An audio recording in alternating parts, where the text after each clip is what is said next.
How do you keep sensitive plot details secret? Easy. Don't give Tom Holland a script. We're joking. In fact, he's far from the only actor who spoiled a huge blockbuster. Will Smith has spent enough time in Hollywood to know that spoiling the ending of a film before it comes out is a surefire way to ruin it for an audience. But in 2007, he did just that at a news conference while talking about his film I Am Legend. As Smith began rambling about the film, co-producer and co-screenwriter Akiva Goldsman realized that he had gone too far and yelled, "Don't give away the ending!" But it was too late, and Smith had already crossed the line. The journalists present were instructed not to report on the ending of the film, so thankfully, they were able to do damage control. Since I Am Legend was based on a novel of the same name that had already been adapted multiple times, Smith might have figured that being loose-lipped about the details wasn't a big deal. After all, plenty of people had already read the book, so there weren't really any secrets to keep, right? Well, not quite. The screenwriters completely changed the ending of the film, so ideally it was supposed to be a surprise for everyone. With a franchise as huge as Star Wars, spoilers are bound to get out every once in a while. At the 2016 Star Wars celebration in London, Jiang Wen, who played Baze Malbus in the then-upcoming Rogue One: A Star Wars Story, answered a question about his own character. He started off by saying that he couldn't say much about his own fate, but then he proceeded to tell everyone in attendance that Donnie Yen's character, Chirrut M'Wei, was gonna die. And when this guy dead, I do something better. Luckily, panel MC Gwendolyn Christie came to the rescue and managed to stop Wen from giving anything else away. While he did stick to his promise about keeping his own character's fate a secret, he did spoil another one. Whoops. It seems like he was so eager to deflect the attention from himself that he said a little too much. In 2009, Rachel McAdams starred in the film The Time Traveler's Wife, which was based on the novel of the same name. McAdams could perhaps be forgiven for assuming that the target audience for the adaptation was already familiar with the book. Of course, the plot of any film that involves time travel will almost definitely include some trippy twists and turns. And that was the case with The Time Traveler's Wife. But those twists aren't nearly as interesting when you know what's coming in advance. McAdams began revealing major plot twists during a 2009 interview with Jon Stewart on The Daily Show. He goes forward as far as his own death. So it's Whoa. just When she realized she had said too much, she didn't try to backtrack. Instead, it just seemed like she figured she might as well run with it and keep talking. Stewart joked that he still couldn't wait to see the film, but after watching that interview, you really wouldn't need to buy a ticket. But obviously that's not the plot. Gwyneth Paltrow has always had trouble holding back when it comes to spoilers. Throughout her time playing Pepper Potts in the Marvel Cinematic Universe, she has been known to let key details slip before the premieres. Before the release of Avengers Endgame, she revealed a major detail about Tony Stark and Pepper Potts' lives after the tragic events of Avengers Infinity War. And in doing so, she gave away a lot more than she probably realized. In an interview for the official Infinity War magazine, Paltrow was asked about Pepper's relationship with Tony. She answered, "Pepper and Tony have had a real long journey together. She obviously starts as his dutiful assistant, and then the relationship evolves. And now this decade later, they're married, and they have a child."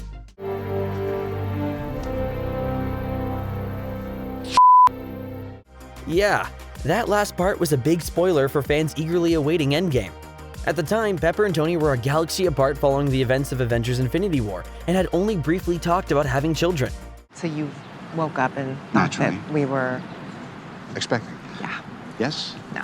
Fans had no idea they would be reunited and would have a child after the time jump in Endgame. What's most surprising is that the official magazine printed the quote in the first place. Michael Keaton dropped the mother of all spoilers while promoting Tim Burton's 1989 Batman film. During an interview with David Letterman, the two started delving into Batman's origin story and his connection with the Joker. In the midst of their conversation, Keaton seemingly forgot that the audience was there for a second because he got a bit carried away describing the plot. I witnessed Batman. Bruce Wayne witnesses the murder of his parents when he's a kid. And the Joker had done that? Yeah, but he doesn't know it till later. I see. I'm kind of blowing the plot here. This, of course, was not an element of existing Batman mythology, invented as a plot twist for the '89 film. Needless to say, this was a shock for both Letterman and his audience. But by that point, the damage had been done, and the audience was probably a little disappointed. Fortunately, the spoiler clearly didn't affect the success of the film, which went on to make $411 million worldwide, revitalize the comic industry, and help define superhero movies as we know them. For some reason, it seems exceptionally difficult for the cast of superhero films to keep quiet about key plot points. Just look at Jason Momoa's slip-up on The Late Late Show with James Corden. While promoting their new film Aquaman, Momoa and his co-star Yahya Abdul-Mateen II made an appearance on the show, and they let the audience in on a few things they weren't really supposed to know. Momoa started talking about the relationship between their two characters and had a slip of the tongue. But then there's a whole emotional scene with him and his father because I kill his dad. Oop. Momoa went on to joke that this is why he always has Abdul-Mateen answer the questions. Maybe if he'd been in character as Aquaman, he'd have been more tight-lipped about the plot. Something trident. See? That's better. The ending of Avengers Infinity War was gut-wrenching for Marvel fans. When Thanos snapped his fingers, half of all life in the universe disappeared. But if you caught a particular Good Morning America interview with Don Cheadle and Mark Ruffalo that aired almost a year before the movie came out, you might have seen it coming. Wait till you see this next one. Everybody dies. Dude. Not everybody. No. Is that? It's true that Ruffalo wasn't too specific with the spoiler, so it didn't seem too memorable at the time. But some fans probably did start to suspect that depressing finale. There's no doubt that some of them fully expected many of the Avengers to perish. Of course, having some time to steel yourself emotionally might have made it easier to accept your favorite character's demise. So, maybe we should have thanked Mark Ruffalo. You're marginally better than Tom Holland, but that's it. Yeah. I taught Tom Holland. Tom Holland is the undisputed king of Marvel movie spoilers. The actor has dropped so many spoilers during interviews that, at this point, it's become a running joke. But Holland is so enthusiastic and endearing that it's hard to feel annoyed at him for his habit of letting spoilers slip. Before a screening of Avengers Infinity War in Los Angeles, Holland made an appearance and shouted, "I'm alive!" When the audience seemed confused, Holland's mistake slowly dawned on him. He was under the impression that they had just seen the film and knew his character would die, but it hadn't started yet. Whoops! Jiang Wen might have spoiled the fate of one character in Rogue One, but many years before that, David Prowse ruined the biggest plot twist in Star Wars history. When the man behind Darth Vader's mask was interviewed about The Empire Strikes Back in 1978, 2 years before it was even released, he openly shared one of the most shocking moments in any of the Star Wars films. Prowse was at a fan meetup when he dropped a bomb regarding Luke Skywalker and Darth Vader's relationship, saying, "Father can't kill son, son can't kill father." Thankfully, his reveal was only printed in a single local newspaper article. And clearly, not many people read the original article, because the vast majority of fans were still totally caught off guard. If you don't recognize the name Tyler Nelson, there's a reason for that. He put a stop to his acting career when it had barely begun. Nelson was cast as an extra in Indiana Jones and the Kingdom of the Crystal Skull. And naturally, he was over the moon about the opportunity to be a part of an Indiana Jones film. His role was apparently to play a Russian dancing after Indy was captured. His involvement got some attention in his hometown, and a local newspaper interviewed him to get the scoop on the film. But instead of simply sticking to the story of how he ended up on set, he started revealing the entire plot of the film. He might as well have handed the reporter a script. He completely violated his non-disclosure agreement, and as a result, he faced some serious consequences.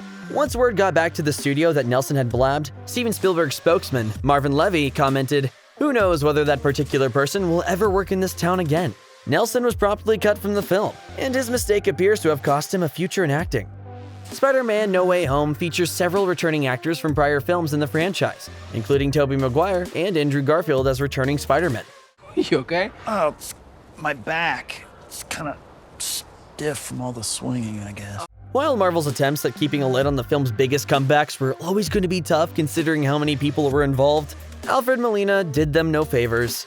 The returning Dr. Octopus actor spilled the beans more than a year before the film's release. The rumor started when Molina was spotted on the set of the production, and the question came up as to his involvement during an interview with Variety. Assuming that published reports of his appearance had already made it official, the actor wasn't shy about it. He said, "When we were shooting it, we were all under orders not to talk about it, because it was supposed to be some great big secret. But, it's all over the internet. I actually described myself as the worst kept secret in Hollywood." Up here! He's up there! It's the guy from the bridge! A year after the film's release, though, Molina told the Radio Times that the studio was pretty miffed that he confirmed his appearance. He said, "Kevin Feige was on a red carpet somewhere and someone asked him about some Marvel movie, and apparently he got a bit snippy and turned around and said, 'Ask Alfred Molina.' So I got into a little bit of hot water." The Star Wars prequel trilogy was among the first major movie series to be produced in the era of internet spoilers. As fan communities popped up in the mid to late 90s, it became harder and harder to prevent plot leaks from reaching the masses. But while Lucasfilm surely took security seriously to prevent spoilers, they couldn't stop one of their own stars, Samuel L. Jackson, from giving away his own character's fate. Jackson played the lightsaber-wielding warrior Mace Windu in the trilogy. He was also one of the biggest actors involved in the trilogy and was always being asked about his part in the films. And in one particularly revealing interview with Now Playing magazine, he talked a little bit too much when asked about what part his character had to play in the third prequel. Jackson bluntly told the magazine, "Dying. Yeah, like all the rest of the Jedi. I can't tell you the specifics, but yeah, it's an awesome death." So the prophecy says. Admittedly, most fans probably knew this was likely given the backstory established in earlier films, but it was a startling admission from an otherwise tight-lipped production and sent fans into a frenzy. When your big blockbuster movie is based on a well-loved and widely read comic book universe, it might be hard to keep all of the story a secret. The movie's biggest plot points might be common knowledge among comic book readers, but that doesn't mean wider audiences know what's coming. Such was the case for X-Men Apocalypse, the third film in the relaunched franchise. Fan favorite Peter Maximoff, aka Quicksilver, returns from the previous film, and one of the major twists is the revelation that he's the son of longtime X-Men villain Magneto, a fact that comic fans might have already guessed. Are you gonna tell him? Might. One day. Unfortunately, actor Evan Peters just couldn't keep the secret for everyone else while talking to Joe Blow about his character's place in the film. He said, "I've learned that Magneto's my father at this point. He knows who he is now, so he is trying to find him. He's been searching for him. It's been 10 years and he hasn't found him, and then something happens."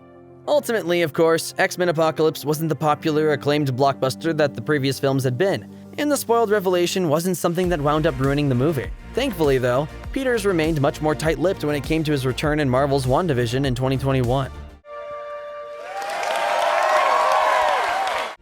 You might not expect a modest, low-budget character drama about a man and his dog to be the subject of a major spoiler discussion, but here we are. Starring Channing Tatum, the 2022 film Dog was inspired by the actor's own life and a road trip he took with his dying dog in 2018. The film doesn't include any truly dramatic plot twists, stunning revelations, or major mind-benders. In fact, it's a fairly lighthearted, family-friendly tale with a happy ending. But that's exactly why Tatum himself gave away the ending before it released. In a kind of reverse spoiler, Tatum talked about what didn't happen in the movie, and it wasn't a mistake or slip-up. In fact, it was in an attempt to attract more people to the film. Considering the history of animal movies like The Call of the Wild and Marley and Me, both were advertised as upbeat family films and end as tearjerkers. As a result, Tatum wanted to assure audiences that Dog would not conclude with a depressing or morose ending. It's a good ending, so everyone knows. Yeah, there's no... Yep, see, everybody's like, oh. When it comes to tragic character deaths, few can top the emotional tour de force that audiences endure in Logan, the third solo film for Wolverine, played by Hugh Jackman. His ninth appearance in the role, it was highly publicized as the last time Jackman would wield the adamantium claws, and the rumor mill was spinning that Logan wouldn't survive the events of the movie. Very loosely adapted from the epic comic book miniseries Old Man Logan, the film might not have killed off its hero had it stuck closer to its source material. But in the end, with Jackman insistent on retiring the role, it indeed ends with the death of the title character. This is what it feels like. But while many were expecting Logan's demise, it most assuredly was not a certainty going into the release of the film. That is, not until Jackman himself decided to say it rather plainly in an interview with Entertainment Weekly. The interview was published the day after the film's release, but for everyone who couldn't make it to the premiere, it was a huge spoiler. Jackman told EW, "As soon as I saw the script, I got it. Logan is someone who's most scared of intimacy, and so he wants to be alone and do things for himself. The idea that, in the end, he must give his life to save someone else, I thought that was really powerful." While his casting was announced all the way back in 2007, Dwayne "The Rock" Johnson finally starred as the titular anti-hero in Black Adam when it was released in 2022. Though it lacked Shazam, the heroes whose comic books originally spawned Black Adam back in the 1940s, the film still had plenty of surprises. This includes the Justice Society of America, an iconic superhero team featuring heroes like Dr. Fate and Hawkman. But it also included a jaw-dropping post-credit scene that had to be seen to be believed, as Henry Cavill reprised his role as the Man of Steel in a sequence that set up a future clash of titans. The only problem was The Rock himself had already spoiled the scene in the days leading up to the film. While promoting the movie on the red carpet of the film's world premiere, more than a week before its wide release, Johnson talked to Entertainment Weekly and decided to let the cat out of the bag when asked about the presence of Superman in the film. We've all been fighting for this moment, so I will say this. Welcome home. Though he didn't say it explicitly, Entertainment Weekly knew exactly what he was saying and tweeted out the clip with the announcement that Henry Cavill had returned as Superman and was back in the DCEU. As we all know now, of course, that didn't last. Star Wars Revenge of the Sith wasn't the last major blockbuster movie that Samuel L. Jackson wound up spoiling in his effort to promote his next big flick. Nearly 15 years later in 2019, Jackson starred in Captain Marvel, a prequel to the MCU set in the 1990s. In addition to introducing cosmic hero Carol Danvers, it shed new light on the history of Jackson's Nick Fury. Digitally de-aged, Jackson was a major part of the story, which revealed Fury's first meeting with a superhero and how he conceived of the Avengers Initiative. But that wasn't all, and one of the most fun revelations was spoiled by Jackson himself, across 2 separate interviews before the movie even released. It all started while Jackson was speaking with Entertainment Tonight in January of 2019. He recklessly revealed that the film would tell the story behind Fury's famous eye patch, but didn't elaborate on how he'd lose it. That detail would come while he was being interviewed for the playlist just days before the film landed in theaters. Though it may not have been entirely his fault. Having seen the film ahead of its official release, the interviewer directly addressed how he lost the eye. Well, Jackson went right along and talked about it, even addressing rumors that he doesn't like cats, an allegation he denied.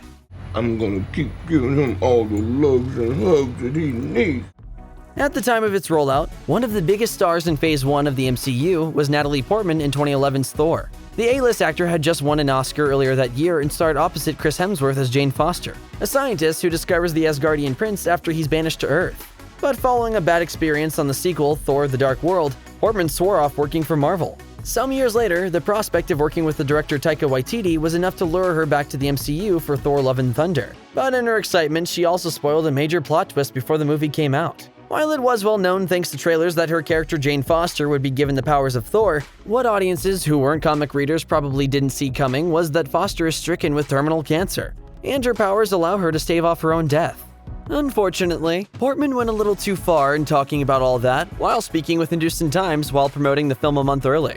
She's new at it, and also keeps reverting to human form. So there's kind of danger always that, it might be her last moment getting to experience that. But apparently, Portman realized her snafu because she immediately acknowledged the cardinal sin she just committed and added, "I don't know, that might be a big spoiler. Sorry." When it was announced that Kang the Conqueror would be the villain of the third Ant-Man film, speculation went into overdrive on what the film might be about. Paul Rudd remained cagey on the details, but his co-star Evangeline Lilly let the excitement of her return get the better of her. Eager to share her prep work on the film ahead of the movie's production, the actor took to social media, posting images for her legions of followers. What they briefly saw was the front cover of the film's screenplay, and while it wasn't enough to reveal any of the script's secrets, who she tagged gave the game away. Because in addition to tagging her known co-stars, she also curiously tagged Corey Stoll. The actor who had co-starred in the first film in the series as the villain Yellow Jacket had not been officially announced as a member of the cast. And when the media got wind of her post, the rumor mill immediately fired up. Her rushed deletion of the post only added fuel to the fire. As many suspected, Stoll did wind up returning in the threequel. Thankfully though, Lilly never let slip that his character had been transformed into the comic book villain MODOK, a secret that the studio was clearly saving for the film's release.